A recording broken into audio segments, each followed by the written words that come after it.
Hello there, so today I'm going to share with you the letter I've been writing to Leria, my sister-in-law. Prepare for a cat arrival at some point. And off we go.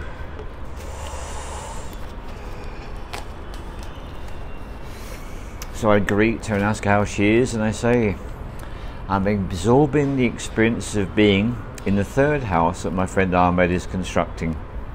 It's made from a steel frame filled with brickwork of a very attractive rustic look and feel. The floors are made from many plastic sacks which have been filled with a mixture of sand, soil and cement. Once these sacks are laid onto the framework, the uneven surface is filled and made smooth with concrete, and the roof is tiled. So you've got these concrete floors created by these, they call them earth bags, that's a technical term, covered with a skim of concrete. The first house is built entirely by a contractor.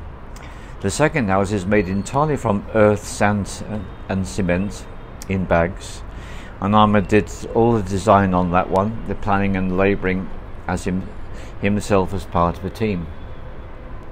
The third house is his design, and he's involved as a consultant, and he's got a labour force who's building it. So he's had three ways of operating so far. Firstly, get someone to do everything. Secondly, be involved in everything himself from beginning to end. And thirdly, working with a labour force. It's my 6th day in India.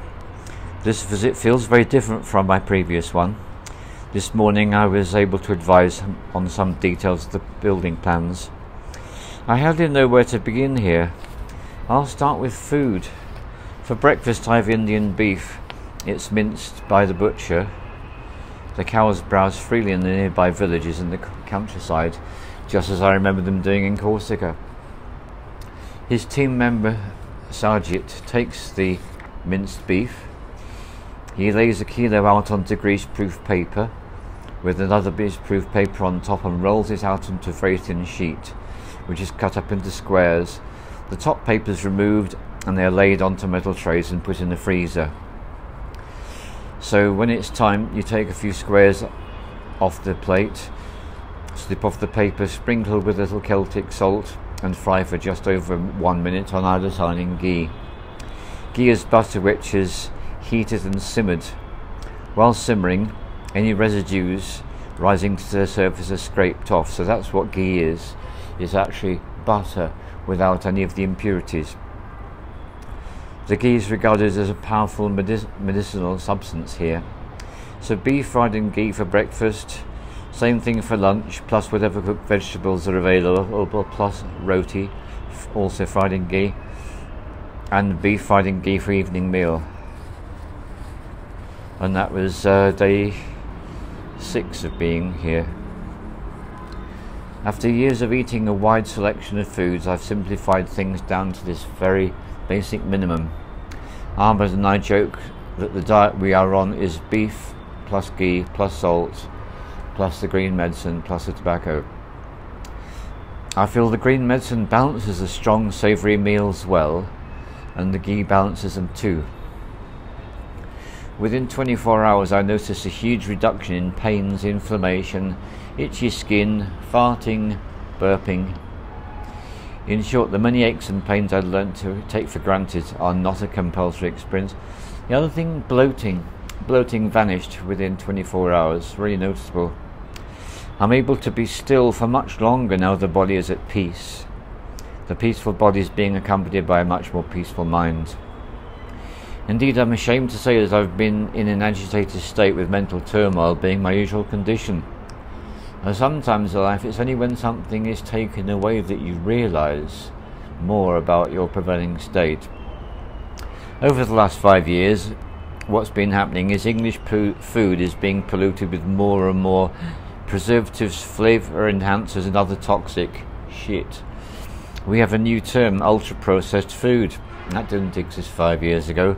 Although I cook almost all my own food from scratch, I do buy bread from the bakers.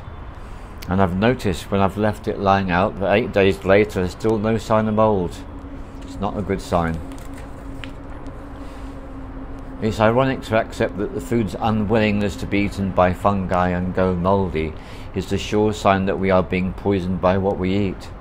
English people notice that bread, pastries and pizza consumed in Europe do not cause them to gain weight and do not cause them to bloat in the same way.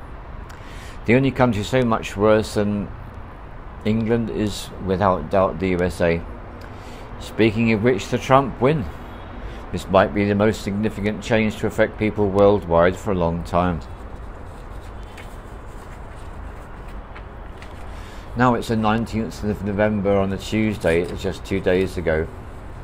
I'm back at the building site, it's actually called Site 59 to give it its proper term, after a series of adventures.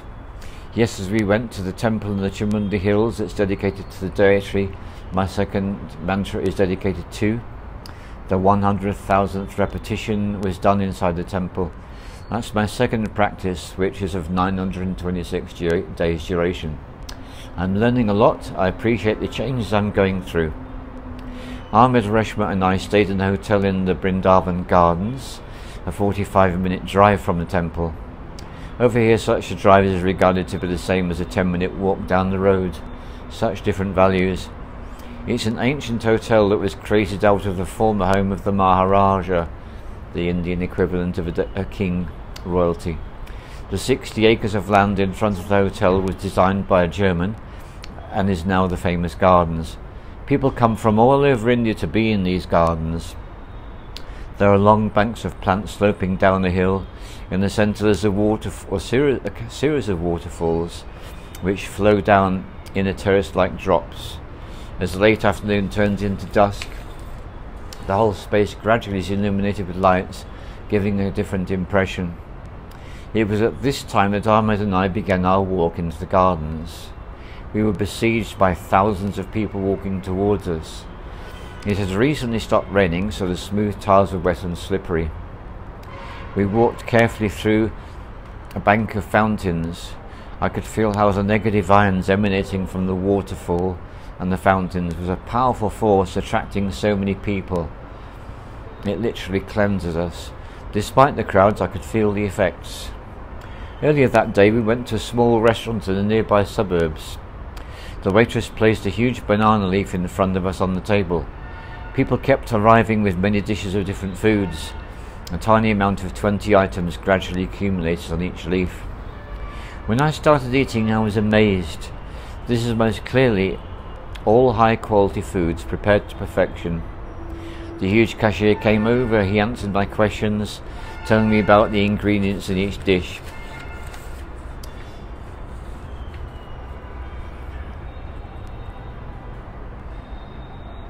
His erudition was extraordinary.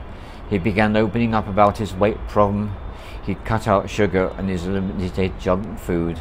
He told us how much weight he's already lost. So, in the morning of the Mantra city, I was up at dawn. The view was of a giant cloud obscuring everything except the full moon high in the sky. Stepping out onto the same landscape as yesterday evening, I did the same walk, alone in silence. So beautiful. Disturbing the cranes, the storks and other birds, I walked through the cloud all the way to the river. To my left there is a huge dam protecting the gardens and supplying water to millions of people in the state of Karnataka and even the state to the east of it called Tamil Nadu. Standing on that river bridge, the cloud begins to fade. The dawning sun shines weakly out at me. It's a reflection in the river, makes everything magical, and that's why I do my 20 minutes Qigong, fully embracing being alive. Little do I know that later on in that morning I'll be jostled and surrounded by thousands at the temple at the summit of the Chamundi Hills, where I will sing my 100,000th repetition. Now it's today, Thursday the 21st of November. Kamini, the small black cat, Kamini, is on my lap. I'm sitting on the balcony. Gopal, the very slightly larger ginger cat, is elsewhere so far. When it's lap time, I'm normally besieged by both cats. They jostle for position until they are either both comfortable or one has been displaced. I found a towel on my lap helps them to feel more comfortable. It's 72 hours since my mantra siddhi for the Chamunda mantra, and the purpose of that mantra I didn't explain earlier, but it's all to do with aligning me with the quality of victory in my life. The few days before and after are times of adjustment to changes. Disturbing dreams, unsettling thoughts are very common until things settle. The cats are great allies. First thing this morning, as soon as I left my room, they're both mewing determinedly. Lap time now, they are saying. It's their demand. And they know, they have this sense about the state I'm in, which I've gone out of the incredibly calm state I'm in most of the time I'm here, into a regression back into the state of agitation again. Well, I had a couple of hours of things to do first. Kamini is calling. I look up, she's looking into my eyes. When I would benefit from certain energies to be removed, perhaps from the environment, perhaps from people, what the cats do is they have their ways to effect this quickly. On a particularly fraught moment, Gopal licked first of all my finger, then the tip of my nose, and finally my forehead, which of course is where the third eye and where the pineal gland is located, until he was satisfied that I was done in his view, that what was there that needed to be removed had been cleansed. Being here, staying in 2 flats on 2 levels, it's an experience. 2024 is the year I became fully aware that what works best for me in life is novelty. And the more novelty in my life, the more fulfilled I am. I do not thrive in rigid set routines. I enjoy breaking any routines that do establish themselves. Even the habit of smoking gets switched off and on frequently.